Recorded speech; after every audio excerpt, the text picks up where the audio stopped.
Look at that, 41 psi.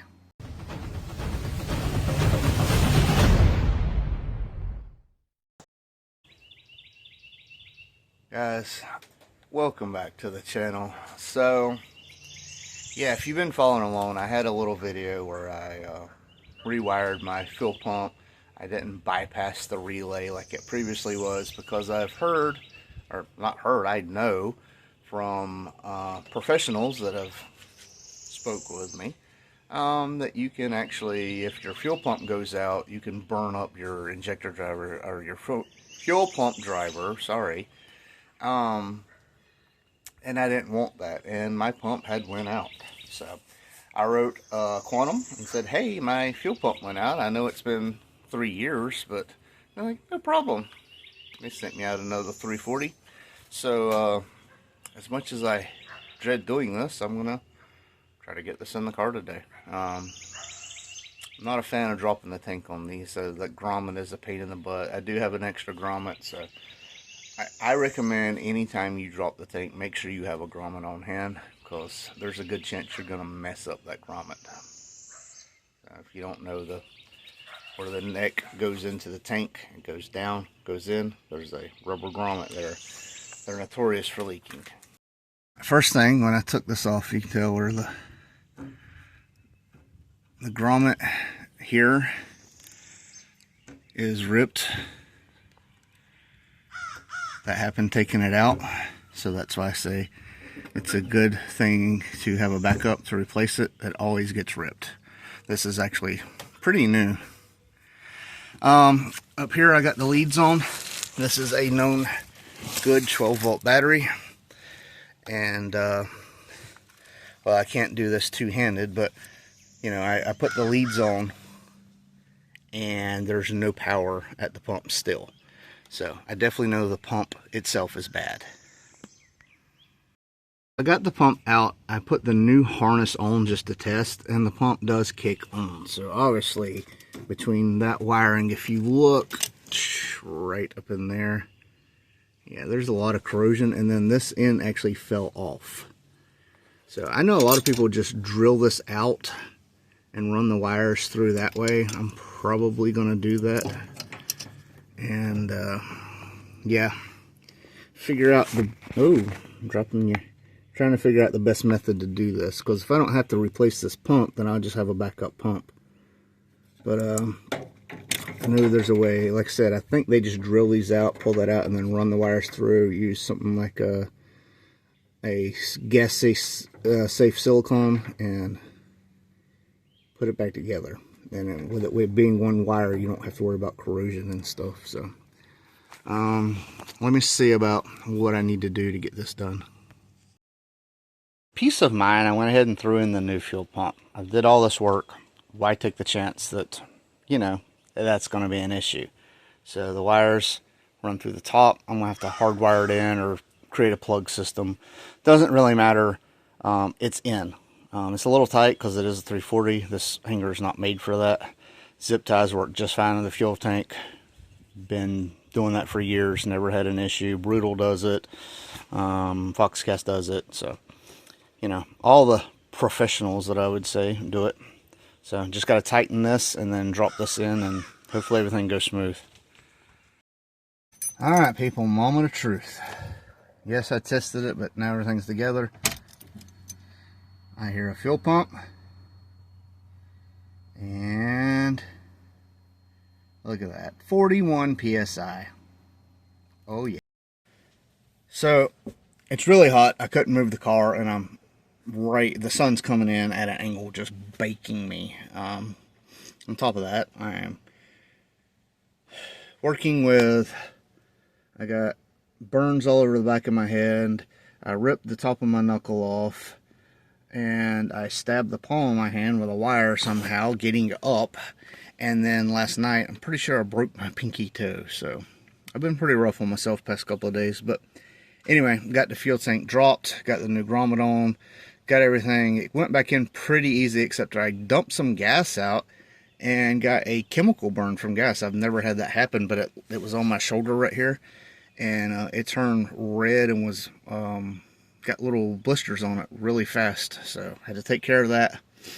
But as you can tell, we have fuel now. Fuel pump relay is wired the way it is supposed to. It is not bypassed, so if anything happens at the pump, bam.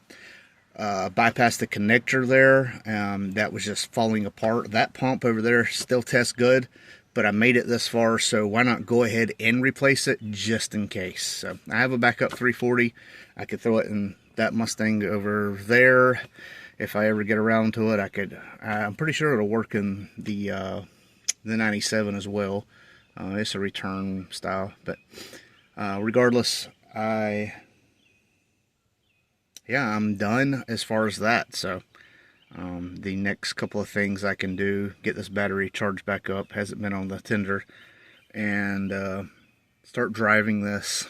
And I'm thinking I'm going to have to end up taking a spring out of the wastegate. So from my understanding, watching people take these apart, 14 psi, there's an 8 psi spring and a 6 psi spring equals 14 psi. So I'm going to take the 6 psi spring out, leave the 8 psi, and I hope that is enough. I mean, that should be enough, but I'm hoping, you know, that's the solution, for lack of better words. I can't think right now. But yeah, I'm excited to get that fixed. Like I showed you, I drilled the holes, I ran the wires out. There was already a little grommet there, so I saved the grommet. I made sure I glued it to the top hat and ran everything through. Used new gaskets. The kit for Quantum, it includes the new connectors that go in the fuel fittings, so you don't have to worry about that. If you break one, you got replacements. It's a very simple fix. Cannot be happier with Quantum. Quantum Fuel is, I was very upset over the affiliate program that they went to, and then I guess they completely just dropped the affiliate program because the third party was just so bad, nobody wanted to do it. They don't have time as a company, because they work with Bosch and AM and Walbro and all of them. They work with the same people, same companies. Their pumps is made in the same locations. So yeah, they're very busy, and they didn't have time to deal with that, so they was going to third party it out. Didn't work out. Regardless, I was very excited. I wrote them, 3 years later and said, hey, this is what happened. And that was on a Friday, and the pump showed up Monday morning. And that was from California to Florida. So props to their customer service. Extremely excited for that. Hopefully, this will help somebody. If your fuel pump just randomly quits or randomly works and then dies out, it could just be the wiring. I mean, it was so corroded when I took it out. The one wire that went straight up from the fuel pump to the top hat connector, it was so brittle it just fell off. So I bypassed all that. Don't have to worry about that. I did hardwire it into the factory harness, but there is a plug there, so I can undo the plug for the sending unit and the fuel pump and drop it down if I need to. Hoping I never have to do that again. I took the time while I was there. I had the strap for the gas tank. It was missing one of the things, and I don't even know how I did it because I don't have patience, but there was a bolt going through and then a nut on the top side. So basically you had to put the nut in the little hole of the frame and hold it with your finger and then screw. Yeah, I'm not doing all that every time. So I riv nutted it in. So now I have an actual bolt hole and everything is solid back there. So I can clean up, get this on the ground, and then within the next couple of days, start tuning.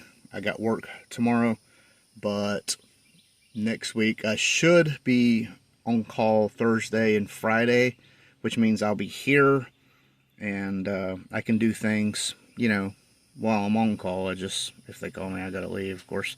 But that's just life. But I have a lot more free time next week. Is the point I'm trying to get to, and I'm just rambling. But I hope y'all like this. I hope y'all are excited for this build and the data logging and stuff that's coming. I'm stoked. I'm happy this is fixed. I'm happy it was not anything catastrophic like a fuel pump driver going out in the ECU, but that's what led me to hooking that relay back up, because like I said, if your fuel pump is going bad, that wiring being faulty, the resistance, it kind of backfeeds and it can burn out your fuel pump driver on your Holly. It is a very common thing that they see when they're rebuilding them. So you might get away with it, but you're on borrowed time. You really are if something happens. This is the Mod Addict. Thanks for watching, and we out. I won't turn around, I done made it this far. Look back now, that wouldn't be too smart. Shoot for the stars even when it gets hard. Put my faith in the Lord with the 16 bars. I won't turn around, I done made it this far. Look back now, that wouldn't be too smart. Shoot for the stars even when it gets hard. Put my faith in the Lord with the 16 bars. I won't turn around, I won't turn around.